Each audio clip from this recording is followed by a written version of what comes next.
오늘 우리가 읽은 본문은 여러 가지 의문이 있고 여러 가지 해석이 있는 그런 본문입니다. 오늘 이 말씀을 통해 함께 생각해보고 함께 은혜 받기를 소원합니다. 오늘 본문의 이야기는 14절의 말씀대로 예수님께서 제자들에게 세 번째로 나타나신 일에 관한 이야기입니다. 예수님은 부활하시고 제일 먼저 여인들 앞에 나타나시죠. 그 뒤에 예수님은 제자들 앞에 나타나십니다. 요한복음 20장 19절에서 25절까지의 말씀을 보면 안식 후 첫날 저녁 때에 제자들이 유대인들을 두려워하여 모인 곳에 문을 닫고 있었는데 예수님께서 갑자기 그 자리에 나타나십니다. 그리고 제자들에게 손과 옆구리를 보여주십니다. 이것이 첫 번째 제자들에게 나타나신 모습입니다. 그런데 이때에 도마가 함께 있지 않았습니다. 그래서 도마가 그 사실을 믿지 않았죠. 26절 이하를 보면 다시 여드레가 지난 뒤에 도마가 있는 자리에 부활하신 예수님께서 나타나셔서 도마에게 손을 내밀어 손과 옆구리에 넣어보라고 말씀하십니다. 이것이 두 번째 나타나심입니다. 그리고 오늘의 본문이 제자들에게 세 번째 나타나신 사건입니다. 첫 번째와 두 번째의 사건은 예루살렘에서 있었던 사건이고요. 그런데 21장에서는 장소가 바뀌어서 디베랴 호수라고 밝히고 있습니다. 디베랴 호수는 갈릴리 바다라고도 불리우고 또 게네사렛 호수라고도 불리웁니다. 워낙 큰 호수이다 보니 주변 도시에 따라서 각기 부르는 이름이 달랐습니다. 여기에서는 이 지방의 행정수도였던 디베랴의 이름을 따서 디베랴 호수라고 말하고 있습니다. 그러니까 제자들은 지금 갈릴리에 와 있는 것입니다. 등장인물은 모두 몇 명입니까? 7명입니다. 시몬 베드로, 디두모라 불리우는 도마, 가나 사람 나다나엘, 세베대의 두 아들, 그러니까 요한과 야고보이죠. 그리고 다른 두 제자, 보통 베드로의 형제 안드레와 나다나엘을 전도한 빌립이었을 것이라고 추측을 합니다. 자, 그럼 먼저 생각해 보아야 할 것은 이들이 왜 갈릴리로 와 있는 걸까요? 주석서는 많은 이야기를 합니다만 가장 유력한 해석은 부하로 갈릴리에서 만나자는 예수님의 말씀을 제자들이 따랐다는 것입니다. 이미 십자가에 못 박혀 돌아가시기 전 마태복음 26장 32절에서 예수님께서는 고난과 부활을 설명하신 뒤에 먼저 갈릴리로 갈 것을 말씀하십니다. 또 마가복음 16장 7절을 보게 되면 예수님께서 부활하신 뒤에 여인들을 만나 제자들에게 먼저 갈릴리로 갈 것을 말씀하십니다. 제자들은 두 번에 걸쳐 부활하신 예수님을 만난 뒤 부활이 사실임을 믿게 되었습니다.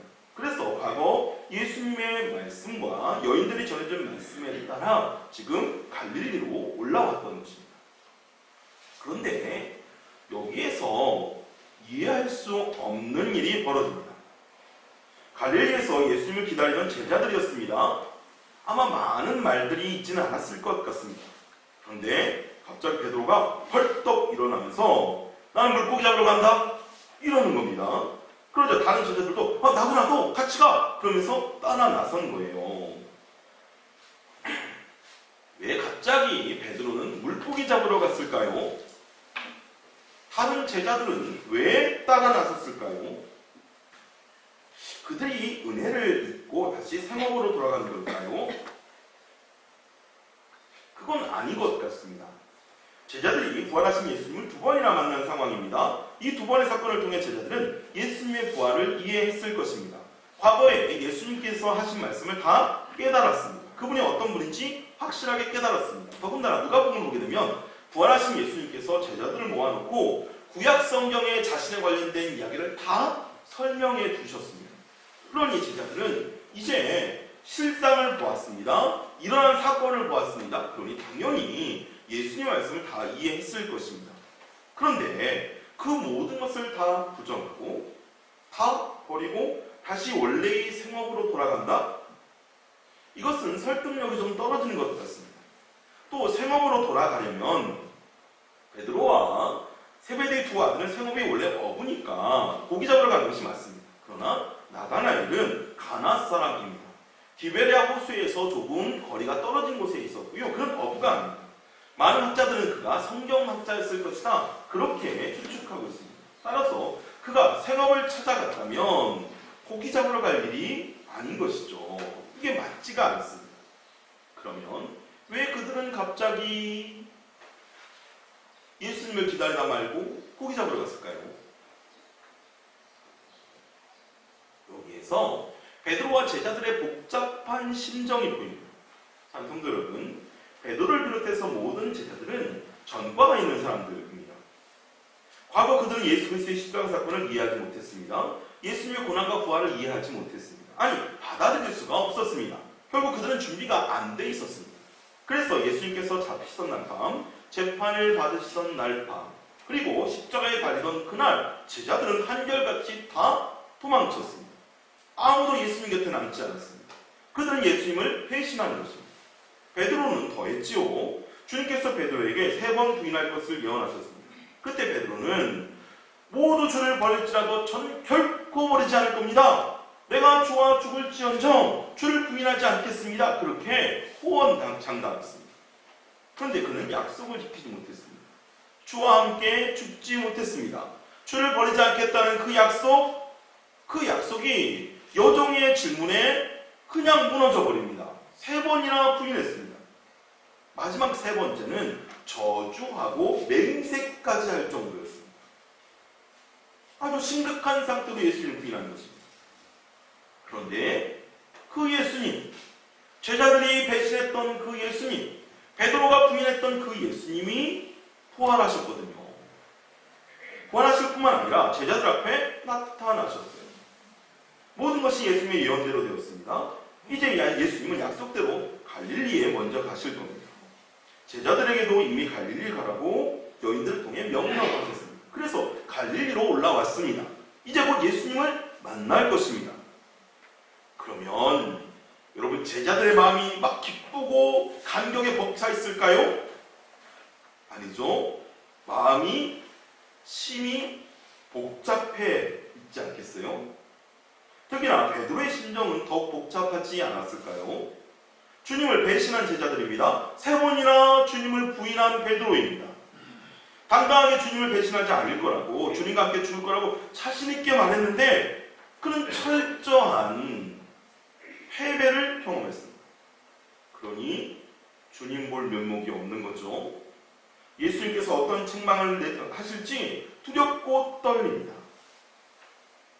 부활하신 주님이 혹시나 자신들을 버리진 않을지 걱정이 됩니다. 잊고 싶은 기억이 자꾸만 떠오릅니다. 그래서 괴롭습니다. 지금 베드로와 제자들은 예수님 만나기 위해 갈릴리로 갔지만 분명 흥분되고 기대되고 기다려지는 그런 심정 아니었겠죠. 아닐 겁니다. 분명 아니었을 겁니다. 그들의 마음은 지금 매우 복잡해 있을 것입니다.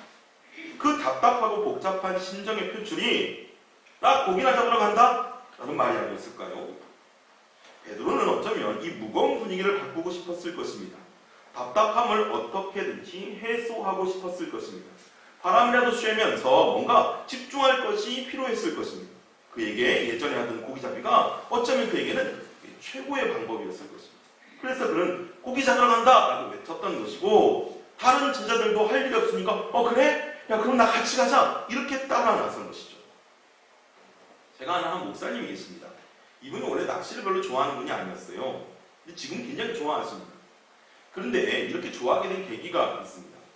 진행하던 일이 잘 되지 않아서 굉장히 마음이 좋지 않으셨던 것 같아요. 그래서 마음이 너무 복잡하니까 잘 안 가시던 낚시를 가셨답니다. 그냥 바람이나 쐬고 생각을 좀 정리해보고 싶으셨던 것 같아요. 그런데 그날 저녁에 그 목사님 저한테 전화를 하셨어요. 식사 같이 하자고. 갔더니 횟집으로 저를 인도하시더라고요. 그러면서 하시는 말씀이 정말 회가 많이 차려져 있었습니다. 하시는 말씀이, 김목사, 하나님께서 오늘 나를 위로하시더구만 그러더라고요. 무슨 말이에요? 고기 많이 잡았다는 얘기입니다. 거기에 신경을 쓰다 보니까 마음에 조금 평안함을 누리겠다는 것이죠. 비슷한 패턴이 아니었을까요? 그런데 우리가 신앙생활을 할 때 우리 종종 이러한 일들을 경험합니다. 우리가 믿음을 가지고 신앙생활을 하다 보면 늘 탄탄대로를 걷는 것은 아니죠. 우리는 연약하다 보니 자주 실패를 경험합니다. 자기의 부족으로 인해서 또 자기의 나약함으로 인해서 실수를 하기도 하고 죄를 짓기도 합니다. 특별히 습관적인 죄에 빠질 때는 더욱 그렇습니다. 분명 회개했는데 동일한 죄를 짓습니다. 그러면 내 자신이 너무 미워져요. 내가 이렇게까지 나약한가 싶은 생각이 드는 것이죠. 또 때로 혈기를 낼 때도 있습니다. 그러고 나면 급속도로 후회에 빠집니다. 자신의 부족함을 한없이 원망하기도 하고 낙심하기도 합니다. 나는 신앙생활 체질이 아닌가 보다 이런 생각을 하기도 합니다. 그러면 이내 뜨거웠던 신앙은 냉랭해지고 완전한 신앙인도 완전한 세상 사람도 아닌 그 경계에서 힘겹게 신앙생활을 하기 시작합니다. 헌신하고 봉사할 때도 마찬가지입니다. 생각으로는 잘할 자신이 있었습니다. 충분히 잘할 수 있다고 믿었습니다. 남들보다 좋은 성과 낼 수 있다고 생각을 했습니다. 그래서 열심을 다하여 헌신했습니다. 직분도 맡고요, 교사도 하고요, 찬양대원도 하고요, 찬양단도 하고요, 전도도 합니다. 열심을 다합니다. 그런데 좋은 결과가 나오지 않습니다. 생각한 것만큼 결과가 나오지 않아요. 실패를 경험하고 좌절감을 경험합니다. 그러면 하나님께도 죄송하고 주변 보기에도 부끄럽고 이제 그 입에서는 저는 부족해서요 라는 말이 입버릇처럼 붙습니다. 그리고 모든 자리를 거절하고 적당히 거리를 둔 신앙생활에 빠지게 됩니다. 이것도 아니고 저것도 아닌 신앙생활, 교회생활, 봉사생활이 됩니다. 여러분 신앙생활뿐만이 아니라 인생에서도 마찬가지입니다. 누구나 실패를 계획하지는 않습니다. 누구나 성공을 꿈꾸고 성공을 계획하고 성공을 향하여 나아갑니다. 그런데 우리는 인생의 많은 부분에서 실패를 경험하곤 합니다. 행복한 가정 만들 자신이 있었는데 가정이 삐걱거립니다. 생각처럼 이게 쉽게 되지 않아요. 내가 꿈꾸었던 가정의 모습으로 가지 않습니다. 야심차게 사업을 시작했는데 예배도 드리고 축복기도도 받았는데 그 사업이 잘 안 됩니다. 실패로 돌아갑니다. 희망 속에서 시작한 직장에서 처절한 실패를 경험하기도 합니다. 목표했던 대학이 점점 멀어지기도 합니다. 우리는 베드로처럼 자신만만하게 시작하였지만 베드로처럼 철저하게 실패를 경험할 때가 너무나도 많다는 것입니다. 이런 신앙생활에서 실패를 경험하면 우리는 어떻게 됩니까? 마음이 복잡해집니다. 의기소침해집니다. 자신은 어쩔 수 없는 존재로 생각을 합니다. 그리고는 그 복잡한 감정을 베드로처럼 엉뚱한 곳에 가 있도록 만듭니다. 엉뚱한 일을 하도록 만듭니다. 교회의 변두리에 신앙의 변두리, 봉사의 변두리로 우리를 물러나게 합니다. 교회와 세상 그 어중간한 쪽에 서 있도록 만듭니다. 엉뚱한 방법으로 그 답답함을 해소하도록 만들어버립니다. 이도 저도 아닌 신앙인이 되는 것이죠. 인생의 실패를 경험한 사람은 어떻습니까? 무기력해지고 인생의 변두리로 물러납니다.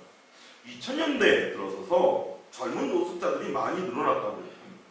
20대 후반, 30대 초반의 노숙자들이 늘어나고 있다는 것이죠. 그들은 꿈을 가지고 사회에 나왔는데 연이은 실패를 경험하게 됩니다. 취업에 실패합니다. 직장생활을 시작했지만 그곳에서 도태되는 실패를 경험합니다. 이것저것 안 되자 그들은 무기력감에 빠지게 되고 인생 자체를 포기하게 되고 결국 노숙자가 되어버린 것입니다. 삶의 변두리로 물러나 버린 것입니다. 물론 이것은 극단적인 예입니다. 그러나 인생의 실패를 경험한 사람들은 매사에 무기력해집니다. 어떤 것도 하려고 하지 않습니다. 쉽게 포기합니다. 의욕을 버립니다. 답답한 심정을 엉뚱한 것으로 해소하려는 경향이 있습니다. 그것이 때로 도박이 되고 술이 되고 쾌락이 되기도 합니다. 그래서 엉뚱한 곳에서 엉뚱한 일을 하면서 거기에서 위로받으려고 하는 것이죠. 그런데 분명한 것은 그러한 자리가 우리가 있어야 할 곳은 아니라는 것입니다. 그곳에 있다고 뭔가 달라지는 것은 아닙니다. 변화가 생기는 것도 아닙니다. 나아지는 것도 아니에요. 답답한 감정이 해소되는 것도 아니라는 것입니다. 보세요. 베드로와 제자들이 지금 엉뚱한 곳으로 갔습니다. 고기 잡으러 갔습니다. 그래서 그들이 고기를 잡았던가요?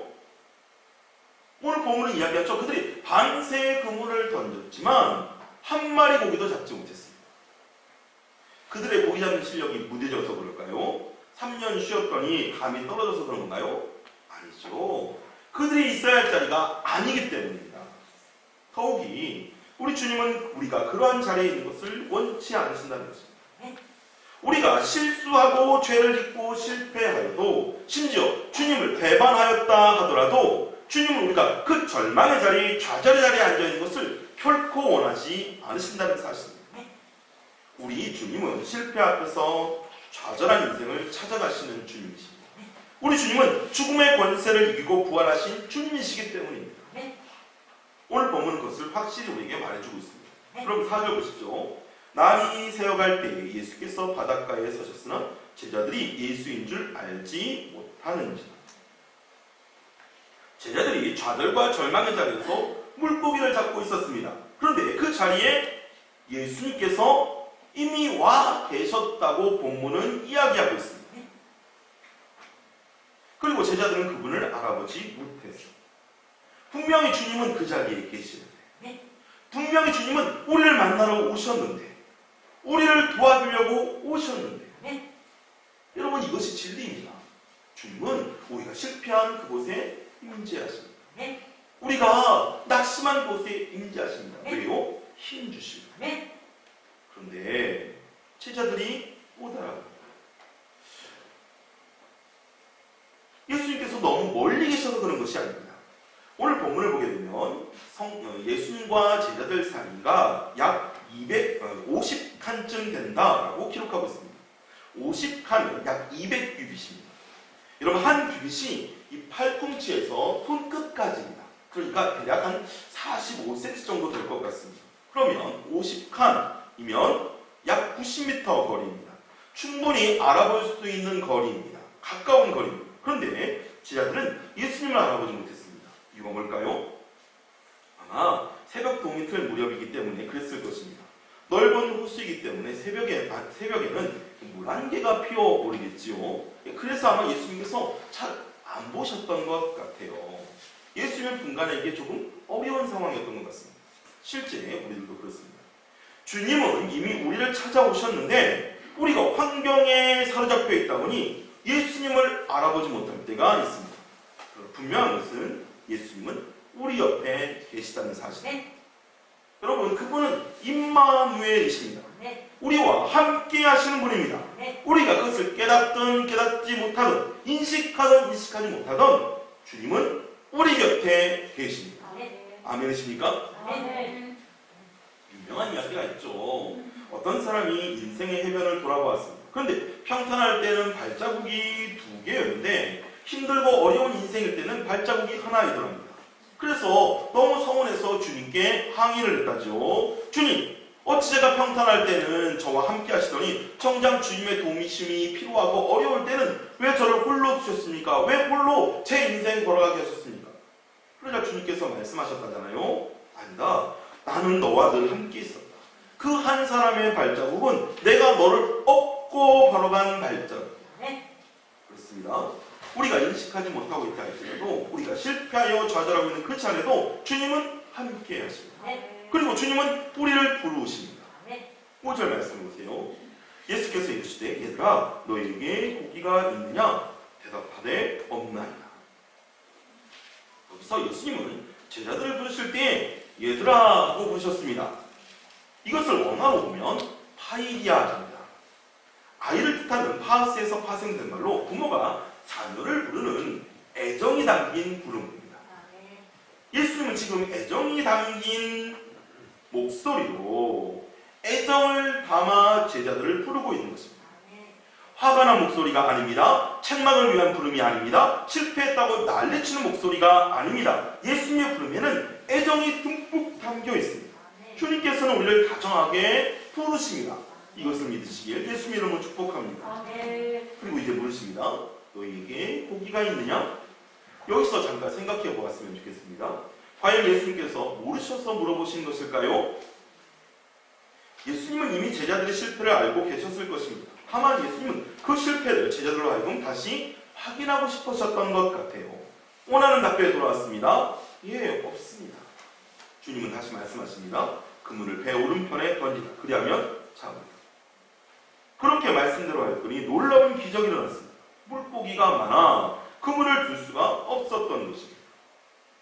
그런데 이 장면은 우리에게 매우 낯이 익습니다. 어떤 장면인가요? 예수님께서 처음 베드로를 부를 때의 장면과 유사합니다.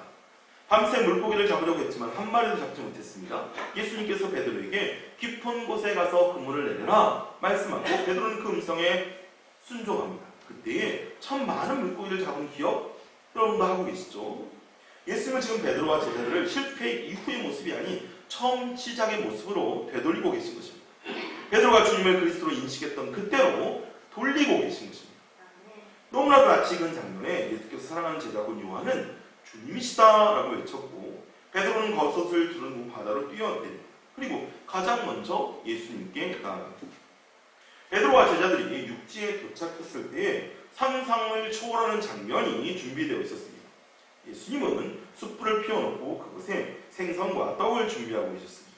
그리고 제자들에게 와서 조반을 먹으라 말씀하십니다. 제자들은 아무 말도 없었습니다. 그리고 모두가 각자의 마음 안에 어떤 생각들이 떠올랐을 것입니다. 베드로의 입장에서는 피어있는 숯불에 집중했을 것입니다. 오늘 본문에 사용되어진 숯불은 원어로 안드라키아라는 단어를 사용했습니다. 근데 이 단어가 성경에 딱 두 군데에 나옵니다. 한 번은 지금 이 본문입니다. 그럼 다른 한 본문은 어디에 나올까요? 베드로가 예수님을 처음 부인할 당시 쬐었던 숯불 기억하십니까? 그 숯불에 이와 똑같은 단어가 사용되었습니다.